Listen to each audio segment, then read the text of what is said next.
அஸ்ஸலாமு அலைக்கும் வரஹ்மத்துல்லாஹி தஆலா வபரகாத்துஹு. பாலும் தண்ணீரும் நெருங்கிய நண்பர்கள். அவர்கள் ஒருவருக்கொருவர் விட்டுக் கொடுக்காமல் வாழக்கூடியவர்கள்.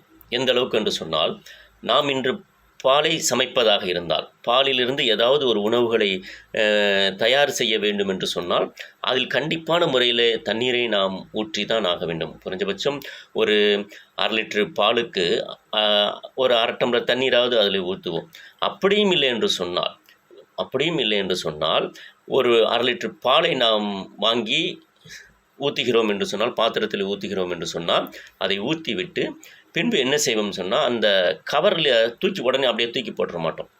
அந்த கவரில் கொஞ்சம் தண்ணீரை ஊற்றி, ஒரு 1/2 டம்ளர் தண்ணீரை ஊற்றி, அந்த கவரை நல்லா அலசி, அந்த அலசின தண்ணீரை மறுபடியும் பாலில் ஊற்றிட்டு, அதுக்கு பின்னாடி தான் நாம் என்ன செய்வோம், கவரை தூக்கி போடுவோம். அப்போது ஏதாவது ஒரு விதத்தில் இந்த பாலோடு தண்ணீர் சேர்ந்து தான் ஆக வேண்டும். அப்படிப்பட்ட நல்ல நட்புடையவர்களாக இந்த பாலும் தண்ணீரும் இருந்து கொண்டிருக்கின்றார்கள். இவர்கள் மீது பொறாமைப்பட்ட நெருப்பு என்ன செய்கிறது? அதாவது இவர்களை எப்படியாவது பிரிக்கணும், இந்த பாலையும் தண்ணீரும் பிரிக்கணும்னு சொல்லி இந்த நெருப்பு யோசனை செய்யுது. எப்படி பிரிக்கலாம் அப்படின்னு யோசனை செய்யும்போது, அப்போ அதுக்கு ஒரு யோசனை வருது. அதாவது சமைப்பதற்காக அந்த பாத்திரத்தில் பாலையும் தண்ணி சேர்த்து வைப்பாங்கள்ல, அப்போ நாம் என்ன செய்யணும்னு சொன்னால், அந்த பாலை சூடாக்கணும்னு சொன்னால், சூடாக அந்த பாலில் இருக்கக்கூடிய தண்ணி என்னாகும், ஆவியாக பிரிஞ்சு போயிடும் அப்படின்னு சொல்லி இந்த நெருப்பு யோசனை செய்து வச்சுருக்கு. அதே போல் பாத்திரத்தில் கொண்டு போய் அந்த நெருப்பில் வைக்கிறாங்க. வச்ச உடனே அந்த பால் கொதிக்க ஆரம்பித்த உடனே அந்த பாலோடு இருந்த தன்னுடைய தண்ணீரான நண்பன் என்ன செய்கிறான், ஆவியாக பிரிந்து போகின்றான். அப்போது இதை பார்க்கின்ற அந்த பாலுக்கு வேதனை ஏற்படுகின்றது. ஆகா, நம்முடைய நண்பனை நம்மிடத்திலிருந்து பிரிக்கிறாங்களே அப்படின்னு சொல்லி வேதனை ஏற்படுத்தி, இதை எப்படியாவது தடுக்கணுமேன்னு சொல்லி அப்போ யோசனை செய்யுது. இந்த நெருப்பு தானே நம்மளை பிரிக்குது, இந்த நெருப்பு சூடாகிறனால தானே இந்த ஆவியாக நம்மளோட நண்பன் பிரிஞ்சு போகிறான்.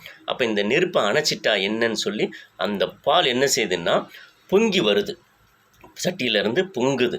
இப்போ பொங்கின பாலை நம்ம அப்படியே விட்டுட்டோன்னு சொன்னால், அது என்ன வடிஞ்சு பாத்திரத்து வழியாக நெருப்பை அணைச்சிடும். அப்போது அது மாதிரி பொங்கி வரும்போது, அந்த நெருப்பு அணைப்பதாக பொங்கி வரும்போது நாம் என்ன செய்வோம் அப்படின்னு சொன்னால், அந்த பாலில் ஒரு 1/2 டம்ளர் தண்ணியோ இல்லை கொஞ்சம் தண்ணீரோ ஊற்றுவோம். பாலில் தண்ணீரை ஊற்றின உடனே அந்த பொங்கின பால் உள்ளே சாந்தமாயிடும். ஏன் சாந்தமாகுதுன்னா, பிரிந்து போன தன்னுடைய நண்பன் மீண்டும் நம்ம இடத்துல வந்துட்டான் அப்படின்னு அது சாந்தமாயிடுதுங்க.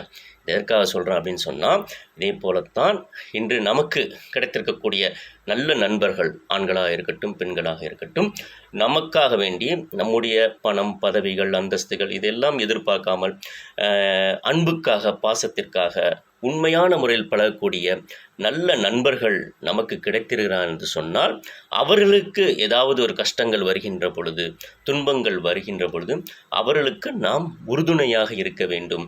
எப்படி இந்த பால் பொங்கி எழுகிறதோ அதே போல் அவர்களுக்காக வேண்டி நாமும் என்ன செய்ய வேண்டும், பொங்கி எழ வேண்டும். அவர்களுடைய கஷ்டங்களை போக்குவதற்காக நாம் துடிக்க வேண்டும். அப்படி இருக்கின்ற பொழுது தான் அது உண்மையான நட்பாக இருக்கும். அப்படிப்பட்ட நல்ல வாழ்க்கையை அல்லாஹ் தஆலா நமக்கு தந்தொரு புரிவானாக. அப்படிப்பட்ட நல்ல நண்பர்கள் கிடைத்திருந்தால் அவர்களை நாம் தவற விட்டு வேண்டாம். அஸ்ஸலாமு அலைக்கும் வரஹ்மத்துல்லாஹி தஆலா வபரகாத்துஹு.